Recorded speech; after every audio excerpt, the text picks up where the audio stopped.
Year's amazing journey by the Waterford hurlers, which culminated in their encounter with Kilkenny in the All-Ireland final, got the curators at Waterford's Treasures Museum thinking about showcasing the county's sporting history. And next week, a new exhibition will open featuring Waterford's past glories. Niall Martin has the story. Most of us have some piece of history hidden away in the attic, and we don't even know it. Old photographs, film, newspapers or mementos all help build pictures of history. At Waterford's Treasures Museum, they decided to put out a call for people to check their attics for a new exhibition of the county's sporting history. The people are the curators, the people who decide their own exhibition, what's going to go into it. They bring in the stuff, we construct the exhibition around what they decide. For example, this calendar here, 1960, celebrating the great win of 1959, the team captained by Frankie Welsh that brought the cup back to Waterford. You see the teddy.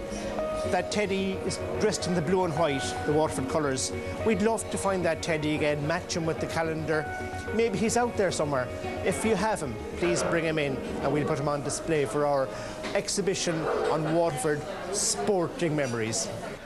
Already a lot of the county's sporting history has arrived into the museum's workshops to be assembled for the new exhibition.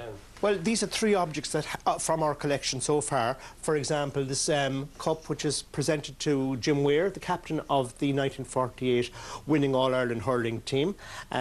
We also have this framed photograph, which is actually two photographs. Again, Jim Weir, who captained the 1948 All-Ireland hurling team, and Frankie Welsh from 1959, both of them, of course, with the trophy, the McCarthy Cup. Another remarkable object is this album, really, a child's album dealing with soccer, and especially the glory years of Waterford soccer in the 1950s, especially 1960s and 1970s. But Waterford's sporting moments don't come much sweeter than that 1948 All-Ireland hurling final. The Naas Road presented a busy scene as cars sped towards the metropolis. In fact, before noon, it was clear that this was All-Ireland hurling final day, and that meant crowds, and it also meant spectacle. And so began that ever-inspiring march past of the Arcane Boys band and the team, Waterford led by Jim Weir. And Jim Weir's daughter Christine will be including her family heirlooms in the new exhibition. While her dad was at Croke Park, her mother was at home minding the children. We had a radio which was operated on a wet battery, and she listened to that match. So she sat on the steps, she told us, outside the door. The three of us could run around in the garden, so she wasn't interrupted. And when the match was over, she noted that the fuchsia bush at the door had no flowers left on it. She'd been so tense listening to that game. Waterford had made history by winning their first All-Ireland senior hurling title. Smiling Jim Weir, he receives the cup from Mr. Dan O'Rourke. Mummy always wanted to share what was really, as I say, belonged to the people of Waterford. And when Waterford won the All-Ireland, in 48, I mean, there was no communications as there is today. So she answered every telegram, every letter that came from immigrants who felt, in a way, I think, cheated because they weren't at home for this match. One person that stands out with me is a Father Michael Ahern from Cappoquin. He was in Oregon, and he wrote and asked that the cup be brought to his dad, who was an elderly man in Cappoquin village. And Daddy cycled with the cup. I mean, there wasn't transport. So he used to set off with his cup on the carrier of the bike in the evening after work, the fine summer evenings, and he brought that cup everywhere he could around the county. Giles. Oh, that's a great footballer's pass. What a player Giles is. This is Hale. Alfie Hale is one of Ireland's soccer legends.